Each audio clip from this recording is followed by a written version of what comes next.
A very good morning and welcome to another edition of Newsline, of course, coming to you live from the Newsfirst studios here in Colombo. The garbage issue in Sri Lanka has grabbed headlines for quite some time now. For today, it's been 24 days since the garbage issue was revealed. The fact that there are containers containing massive loads of garbage being stored at the Ports Authority, at the port, under the custody of customs officials. It's been 24 days since this was revealed. What are the steps that have been taken? To discuss these issues and more, we've got on our show this morning Mr. Nalaka Jayaweera, an architect and also a member of the United Professionals Movement. A very good morning, sir, and welcome to the show. Good morning. So, starting off, well, like it or not, people have to accept the fact that this garbage is now in our country. To start off our story, let's go with a beginning, middle, and an end. According to you, how did the garbage get into the country first? Let me start like this. Though people are saying, the officials are saying the garbage cannot be imported, if you find out the Central Environment Authority website, even today it says subject to the Gazette number 1534/18 dated 1st February 2008, the garbage importation is allowed, including hazardous waste garbage. It includes pharmaceutical waste as well. Now, the question here is, though in public arena it says that the garbage importation is banned, the national solid waste management policy is under control and all sorts of stuff, those are not legal. So, what is happening here is, now if you read that particular gazette, it gives the provision that only for these items you have the procedure. Now, I was trying to understand whether the particular garbage stock that is in the port and the FTZ is outside particular list. That can be done. Right. So, what is here is the bureaucrats and the politicians says that the national solid waste management policies are there, but agreed. Here question here is, all the Sri Lankan national policies does not go beyond the cabinet of ministers. Thereby, none of them, or not a single national policy is a law in this country. Under those circumstances, how we are trying to interpret this garbage issue is a real critical fact. Now, can the customs, Central Environment Authority and all the other officials, including FTZ and the MODSIT, say that they are ignorant? I do not think so, because how can the customs say after 1 year that 130, more than 1 year actually. Okay, let me say 1 year that 130 containers are lying in the port and we only detected the day before yesterday. How can you say so? And other way around, if you say that this particular service provider, if we say the three companies that are involved, I am not referring the companies, if this particular service provider says that I have imported foreign on behalf of somebody else, then can he say after 1 year, oh God, he has not taken my stock, I have to re-export. What he has done for the last 1 year? And these are not just 5-10 rupees, these are millions and millions of dollars. Other thing is, it is not just you can keep it inside your pocket or inside your almirah. It is acres of land of garbage and huge volumes. And my question is, okay, the particular service supplier has to prove to the public, we import under these conditions and this is the agreement. And then they have to say, under this agreement, this particular company was paying us this amount. All the delays that they have paid, plus if the delays has not been paid, what are the steps this particular company has taken against the exporter? Not the importer by this Sri Lankan, exporter coming from there, Sri Lankan importer. But now all three of these companies who have been implicated or who have been alleged or charged in this case, we saw one company coming out and saying we are neither the importer or the exporter. That is all they said. And we had another company coming up and saying we were only involved in clearing these containers. We are just an intermediary between the other two companies. And then we've got the third company coming in saying, yes, we are the owners of these containers of garbage, but we cannot bring it inside Sri Lanka. We have to keep it at the free trade zone. We are paying the people at the free trade zone to process it and re-export it. So it's their responsibility. This is what I am trying to say. That's what I say. The service provider, the way I am looking at, is lying, trying to mislead the public. Because if the service provider cannot say now after 1 year, oh God, the garbage is there, after only detecting by the public. It's this. I heard that the Sirasa has done this one. It's under what you call this investigative journalism. Yes. Right. And all the rest good marks should go for Sirasa. And after doing that only the supplier says, oh God, I am not responsible. Now, how can I park my vehicle inside your property and wait for few years and say, oh sorry, I don't know that my vehicle is being parked inside your property. This kind of I would say childish arguments are there for the sake of protecting this. So when you say service provider, you mean the operator at the Katunayake Free Trade Zone? Obviously. Now the question here is, FTZ land belongs to the government of Sri Lanka, not to anybody else. It's not private land. Yes. It is under the BOISL. The BOISL is under the MODSIT. Right. Now the MODSIT is under Honorable Malik Samaravikrama. Right. And now can the MODSIT and the BOI say that they don't know anything about this after 1 year?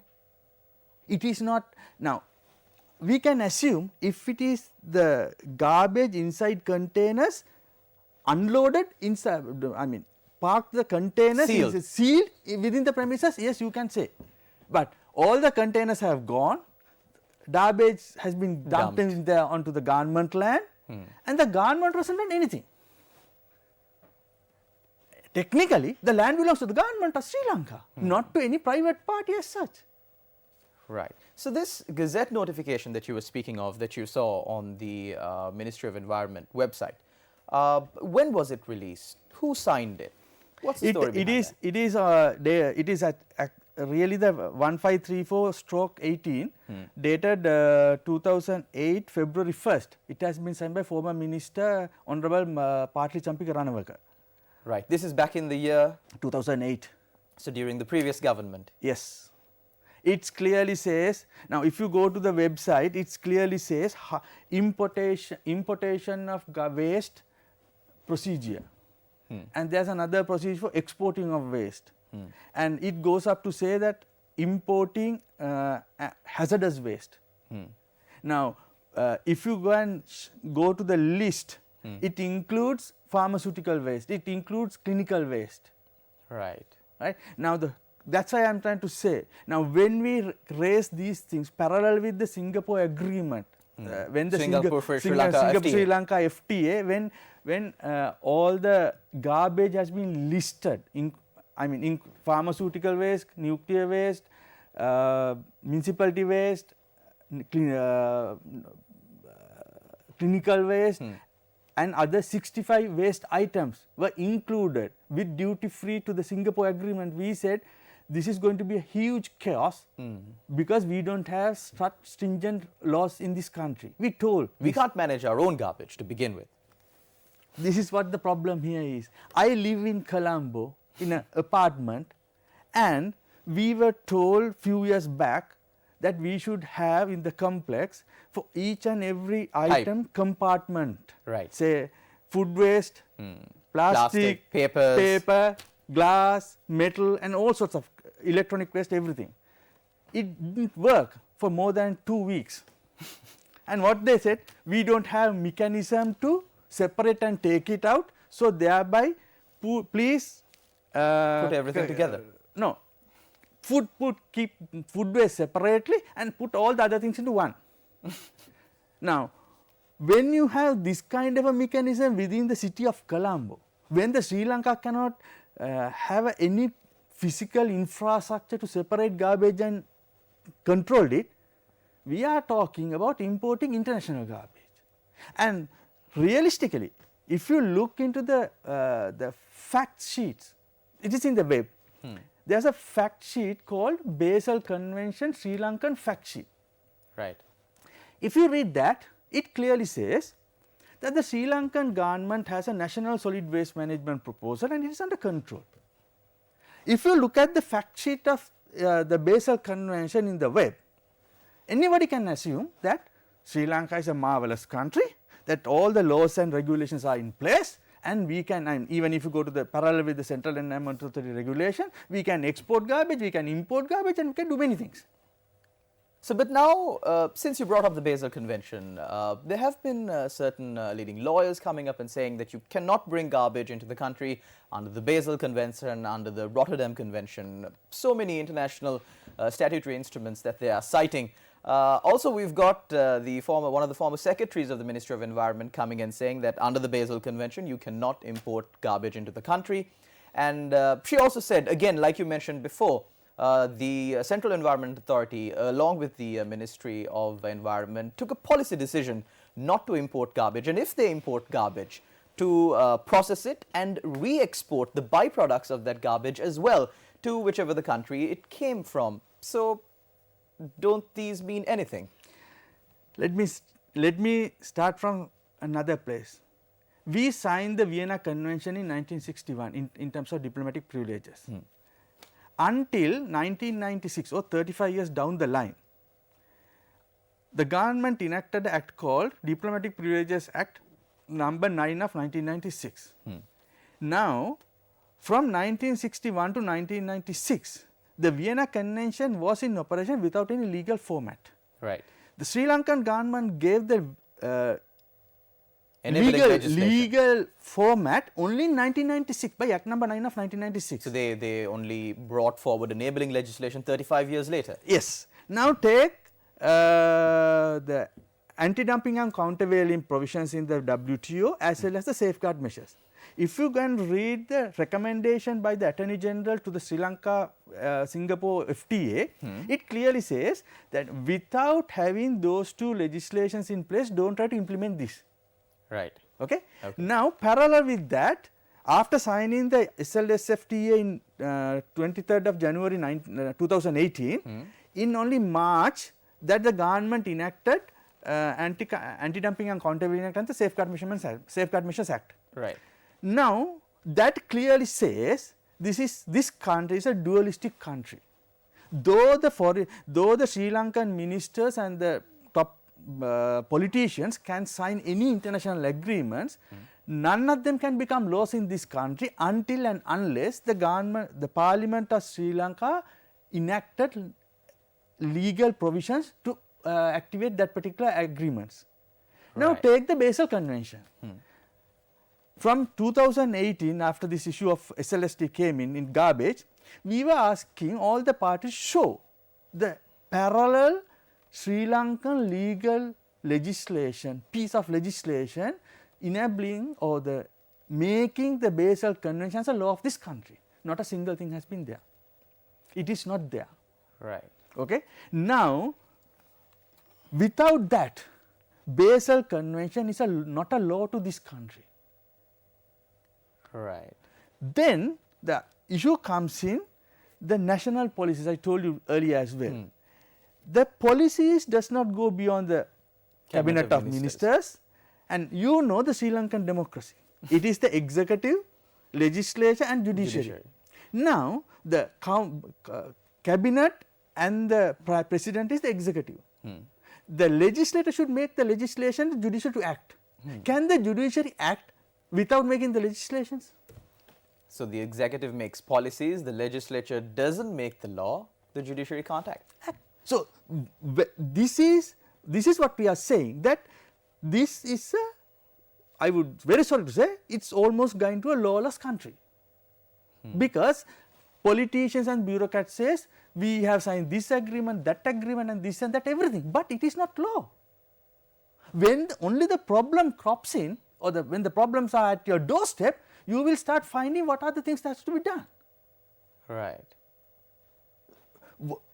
Issue here is not, I am very sorry to say, I believe, I don't think the politicians and the bureaucrats can say they don't know this mechanism. They know. They intentionally, They know these inside out. Inside out, they are intentionally, purposefully doing unwanted stuff. Right. So, according to your opinion, even if this garbage was brought, Sri Lanka does not have a proper legal standing to act against these. Yes. If they have it, this should have never taken place after 1.5 years or whatever the time frame. This should have taken place as and when it comes in. Now, because the supplier says something, the customer says something, and environment says something, doesn't mean the problem is solved here. No, that's why you started saying for the last 25 days nothing has happened. Now, if the system is there, we should have gone to courts and get it. No, if the Basel Convention is there, we should act. But only thing is, under the Basel Convention, that's what I reliably learned yesterday from an environmental point of view, Basel Convention is a law in Britain. So thereby, they are bound not to export it. Right. And thereby we can go and file it. But only thing is, when we are not part of it, can we go and ask for this remedies under the Act that we are not part of it? And interestingly, if you look at the Basel Convention website, you will find that we have signed in 1992 the Basel Convention, and it says the ratification is 1999, but the ratification is only by a letter by the Secretary of the Ministry of Environment. And not only that, the Basel Convention, it's in Sri Lanka, it says simple A. Now, Nalaka, we can continue to speak about the legal provisions and so on and so forth, but as far as the legislature in our country are not, proactive about these issues, it is going to end up a pointless conversation. But moving forward from that, now the garbage is in this country, and also at the free trade zone, the garbage is out of the containers, they're being stacked up just like that. I don't think the general public of the country really understands the dangers that are involved in this. Yes, let me say like this. Nobody has done any proper evaluation to see what is really inside. It can be nuclear waste. The nuclear waste in different formats. It is not just to say the high-end nuclear waste. It can be the low, the middle and the high-end. So, the nuclear waste can be in, there. And not only that, even the clinical waste and the pharmaceutical waste that is not good for the health of this country people can be there. Now, we have to then evaluate whether this is the only, let me say, the 120 or 130 in port plus another 120 or 130 in FTZ, whether these are the only number of containers that has been imported to this country. These are the only ones that have been identified. Yes. And also, yesterday, a very valid question was raised as to if we do have a processing plant for these, and by the looks of it, we do not have a processing plant. And the service provider in this case, the operator of the Katnaiga Free Trade Zone, Haley's Free Zone, they say that they have exported a bunch of other containers, a certain section of the containers that was brought down. What was in those containers if there is no plant to process this garbage that's being brought into the country? It's like this, no? You can bring and now say you throw your garbage from your house and you will find so much of poor people are taking part of it for certain things. Say people take bottles, people take metal pieces, people take that kind of stuff. So Haley should have done the same thing. You bring a huge volume of garbage and try to find few items there, and this is we have exported. Right. Then what about the rest? Rest is dumped in the country. Yeah, this is what I am trying to come at. Now, what is the procedure that they have given to the government or to the custom or to the whatever the authorities, what they are going to do with the balance stock? And why has it been languishing there for years? This is what the issue is.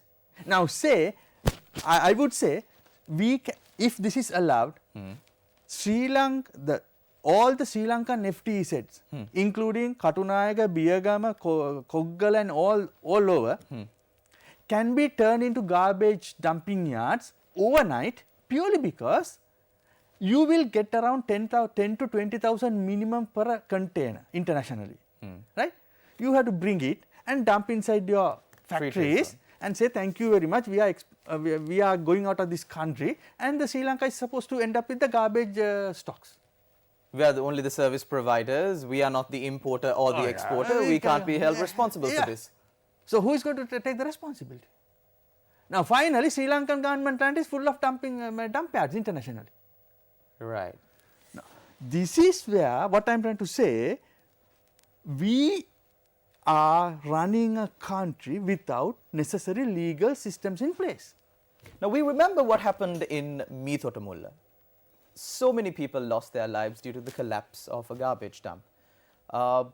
There is an added risk here. There is clinical waste, and there is said to be clinical waste and body parts that have been sent along with this garbage. What if there is a certain germ that gets into the air? It could begin a whole new epidemic in the country. What would the government do then? Who will be held responsible for this?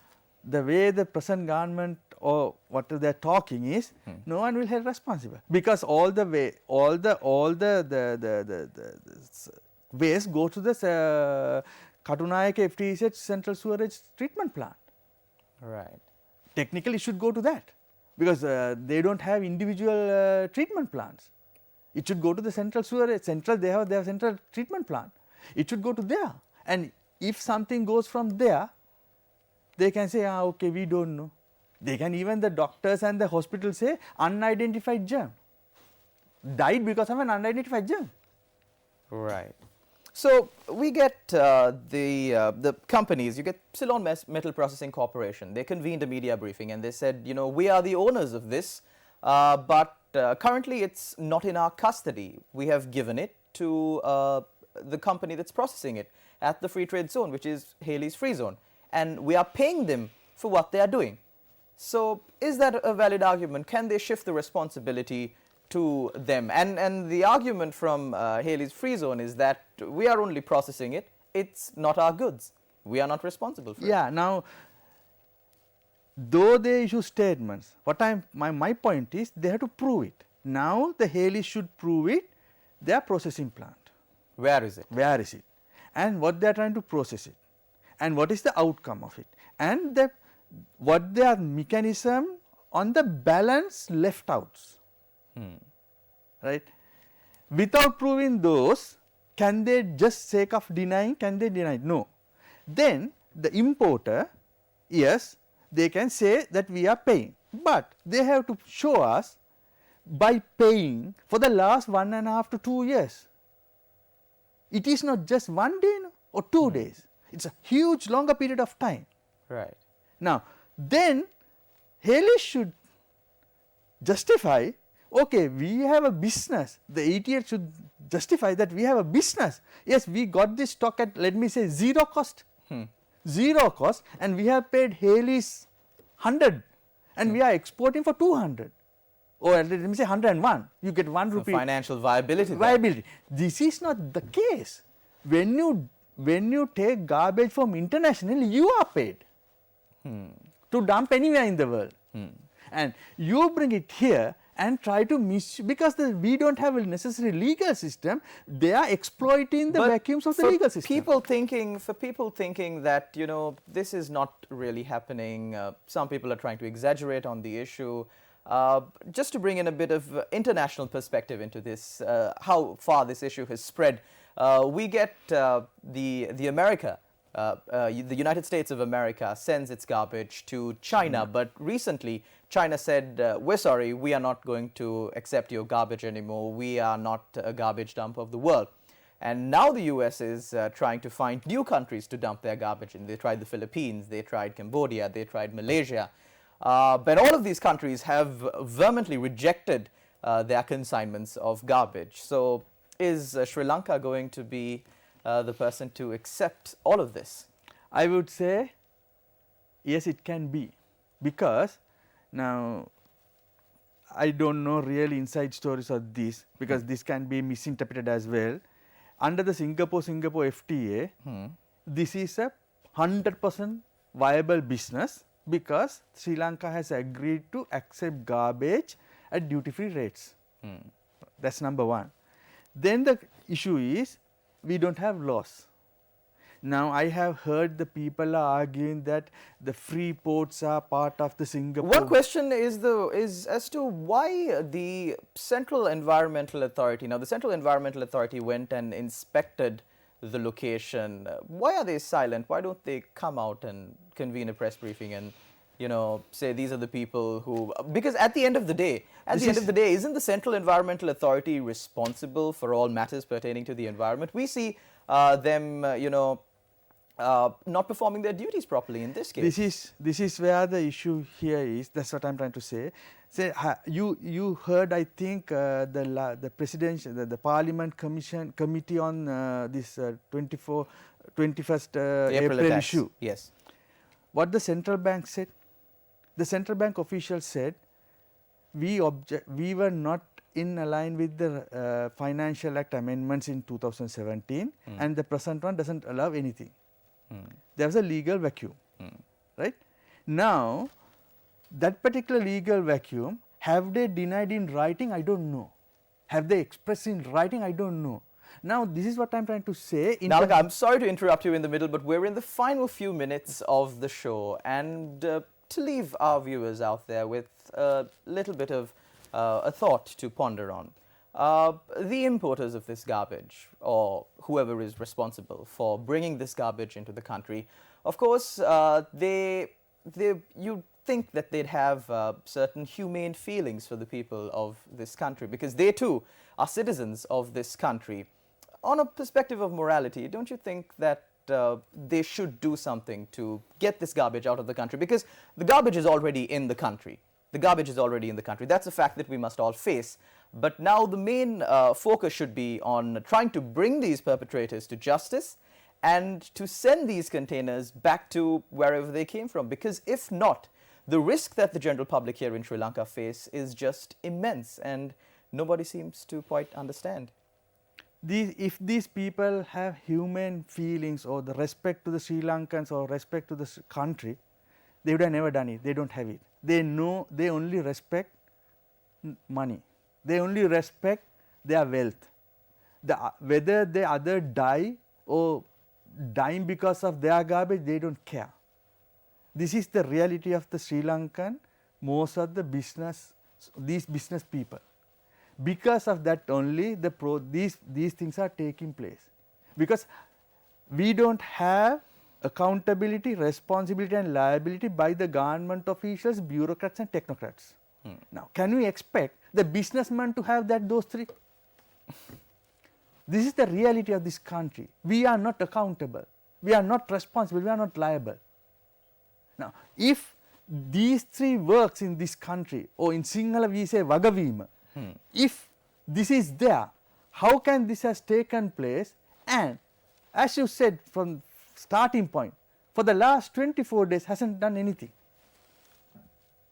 That is finally the question on the minds of us all, and we all know the stories of the past on how certain agreements, like you mentioned, the Sri Lanka-Singapore FTA was signed behind closed doors, how the Axa and the SOFA is being agreed upon and discussed again behind closed doors, and how this garbage was brought in through the back door into Sri Lanka without anybody knowing, and also stored in Sri Lanka for over a year.